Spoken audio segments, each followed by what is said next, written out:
One day, after Buddha passed away, there was a king named Usika. He was very kind, and his government was very compassionate. He had a son with eyes as beautiful as the Kunala, an Indian bird famous for its beautiful eyes. Because the king liked this kind of bird, he named his son Kunala.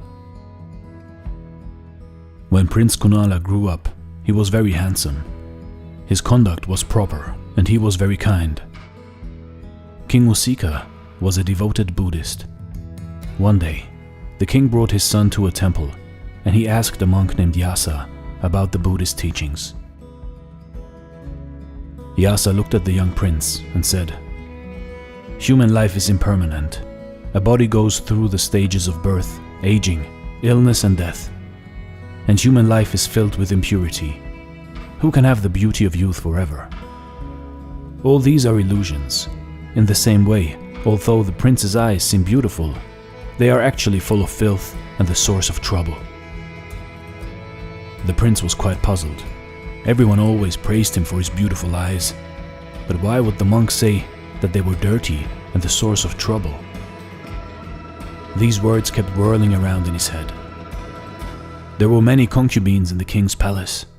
One young lady was deeply attracted by Kunala's good looks. When she saw him sitting alone in the garden one day, she started to fondle him, trying to seduce him. But the prince was a righteous person and could not agree to such behavior. He pulled himself together and freed himself from her unwanted attentions. Later, when the young prince was old enough to marry, King Usika found a wife for him.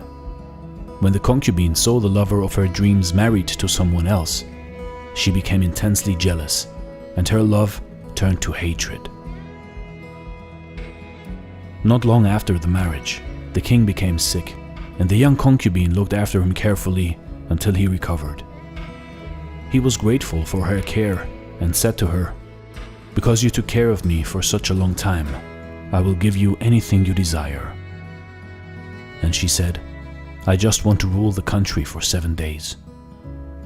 The king thought to himself that since he had promised, he couldn't go back on his word. Besides, it was only for 7 days, so he agreed.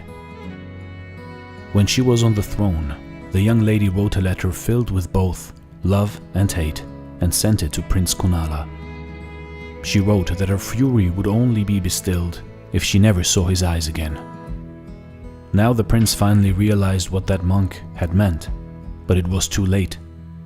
The lady's word was like the king's command, and it couldn't be disobeyed. Kunala reluctantly gouged out one eye and held it in his hand. It is so disgusting, he suddenly realized. Why would such a filthy little thing be praised by so many people and bring so much trouble? Since she wants both eyes, I'll take out the other one too. And when both eyes were gone, everything before him was in total darkness. But his mind was suddenly filled with light. He felt the peace that comes from spiritual enlightenment. When his wife heard the news, she ran to the blind prince and started to cry and cry. But the prince was calm and consoled her with the Buddhist teachings. Human life is impermanent, so don't harbor hatred or worry, because hatred and worry are your greatest enemies. At that time, a bodyguard warned the prince, "Your Highness, if you stay in the palace, I'm afraid that your life will be in danger." The prince, of course, was already aware of this, and since he didn't want the court lady to continue making bad karma for herself by doing something even worse, he and his wife fled the palace. They learned to play the lute and to sing, and they wandered from town to town, making music in the streets. People would throw them a few coins, and in this way, the prince and his wife were able to feed themselves. A few years later, they happened to come back to the capital. And one day, while they were wandering into the streets alongside the palace and started to sing, King Usika heard the beautiful but mournful songs. He thought of his son, who had suddenly disappeared years before. He told his attendant to invite the musicians to enter the palace. When the king saw the lute player, he realized that it was indeed the son that he had been thinking of day and night. When he saw how Prince Kunala had fallen from his royal life and was now only a blind lute player singing on the streets for a living, the king was very distressed.